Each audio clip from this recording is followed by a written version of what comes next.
You are welcome to our therapist. Ẹ káàbọ̀ sí therapy session wa. Ẹ má bínú, ṣé therapist ni?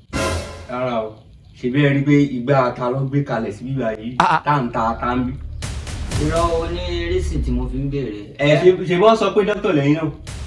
Dókítà ni mí. Kó má lọ jẹ́ pé dókítà tí ò gbádùn tán kan nílẹ̀ tí ó wà rẹ̀. Kó má jẹ́ therapist tí ó wà ápì lẹ́yìn náà ni. Àwọn aláìníṣẹ́ lápá. Toró yẹ kẹ́ farabalẹ̀ kẹ́ jẹ́ kí n délẹ̀. Ṣé mo tí mo fẹ́ béèrè ni? Òyìnbó ní never will regret tó ní apitaminto of vitamin brihimiki. Òyìnbó sọ bẹ́ẹ̀. Ok. Àwọn ìṣáájú ẹlẹ́ẹ̀dẹ́pẹ̀ẹ́dẹ́. Má bá bọ̀. Ṣé ẹ̀ẹ́dẹ́gbẹ̀ta lẹ́mọ̀ yóò fẹ́ wí ní abẹ́ ẹ̀ẹ́dọ́gbọ̀n. Ó ní bó ṣe kú. Kí ni a lè ṣe fún yín báyìí lọ́wọ́? Ẹ má bẹ̀rẹ̀. Ṣé Yorùbá ní by data born pé by birth nature for federal. Bá a ṣe jọ ń dialogue látàrọ̀ èdè tí mò ń sọ ó jọ ègùn. Ẹ má bẹ̀rẹ̀, ṣé mọ́mì yín náà ṣé Yorùbá ni mọ́mì yín? A sì rè. Yorùbá ni wọ́n.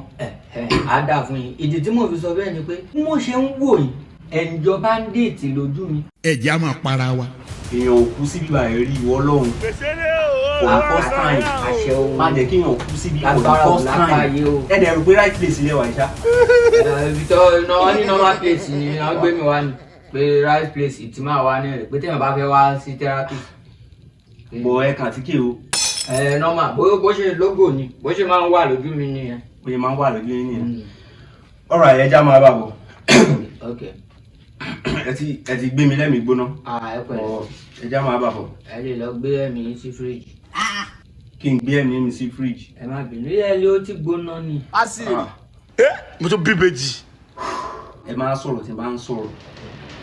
So mélòó lẹ máa ń jẹun lójúmọ́? Let's go straight to láti kọ́kọ́ bẹ̀rẹ̀ láti bíbẹ̀ yẹn náà.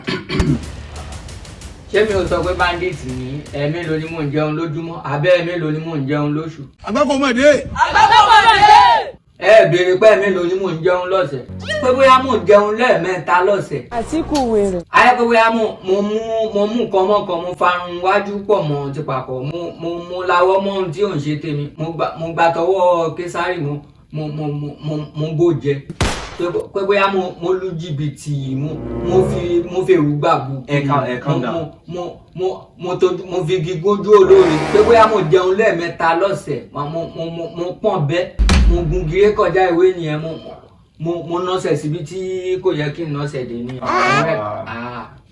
Àwọn èèyàn tó gbádùn tán la máa àtẹ́ndì sí bí. Ẹ mọ̀ pé ẹ̀yin ò mọ̀ pé dédé bá ń pààyàn gbogbo èèyàn máa jọ bandit lójú yín ni. Ọ̀gá bandit sorry. Ẹyẹ ni mí. Ọ̀gá terrorist. Ìdè súnmọ́ kì í bó. Mo ní kílẹ̀ ṣe bóyá ẹnu oúnjẹ ilé bóyá kí n jẹun kí n tó kúrò níbí. Ẹ mọ̀ pé náà lẹ ṣe advice mi pé kí n máa jẹun. Ebi ti yàwó ni mo bí yín ni. Kó rí burúkú ẹ kó pọ̀ mẹ́wọ̀. Ẹ má wọ̀rí kò tiẹ̀ tọ́ pé ẹ wá máa lọ.